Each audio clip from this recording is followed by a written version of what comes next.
Hello beautiful people, and welcome back to my channel. Welcome to my very sunny, very warm backyard. So in last week's video we talked about me pruning and trellising my tomato plants, which have seriously already doubled in size. It's kind of crazy. And so today I just wanted to go over a few steps to rooting tomato suckers. So I have my tomato suckers that I picked from the plant last week, and as you guys can see, they're already getting some pretty nice roots forming on there. So I have 4 of them. But yeah, we're just gonna plant these up and go over a few tips along the way. So step number 1 to make sure that you are choosing healthy tomato suckers. When you cut the suckers from your parent plant, you want to make sure that they're at least 3 to 5 inches long and they're showing no signs of disease, because if you try to propagate a disease-ridden plant, it's not going to grow very well.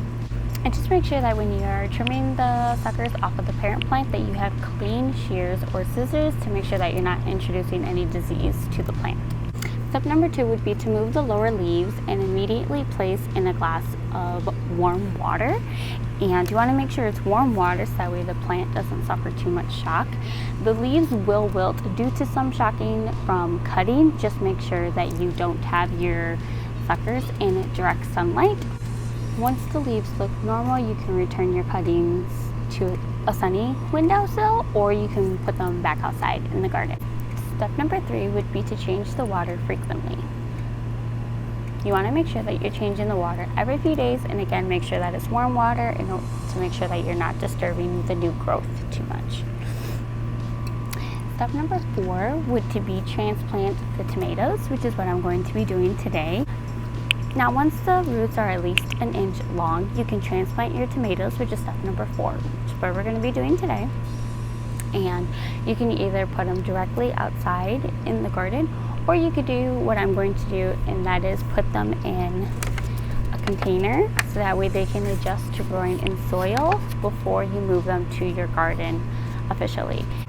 And so it's an adjustment from a plant to go from water to soil. So therefore I'm just going to put them in a smaller container like this so that way they can acclimate to growing in soil, and then we'll go ahead and move them officially to the garden.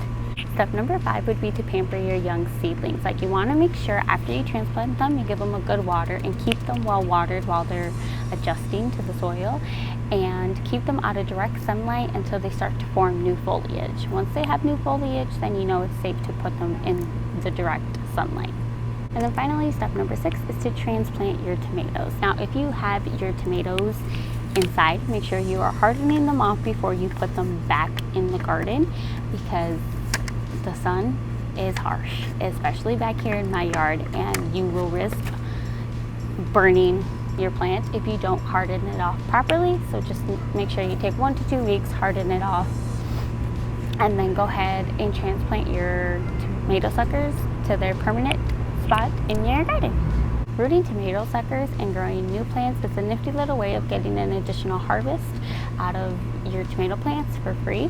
If you live in a garden with a longer growing season, cloning your tomato plants is a great way to get a nice second healthy harvest of tomatoes in the fall season when the temperatures are cooler.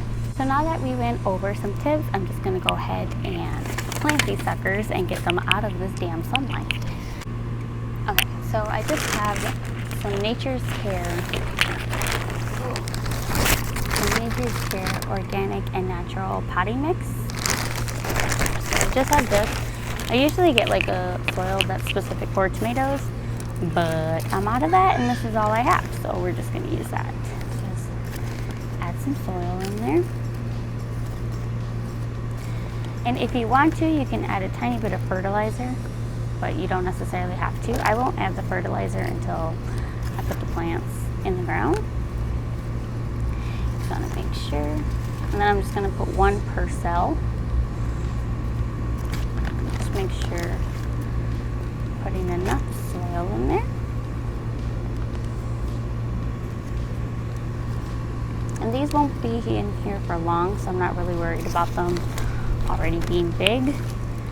So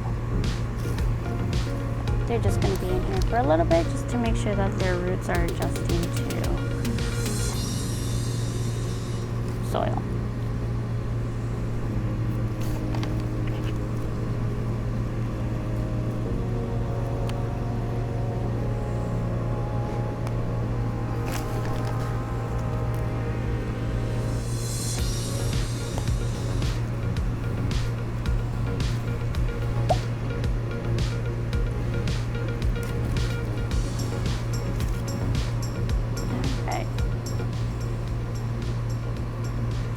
And then again, your foliage doesn't like to get wet, so just make sure that you're wetting the soil. I will get some more water. I just used what was in there for now. And give these a much better water and get these guys in the shade. And that's it for this video, guys. Thank you so much for watching. Please like, share, subscribe, and I will see you in the next one. Bye.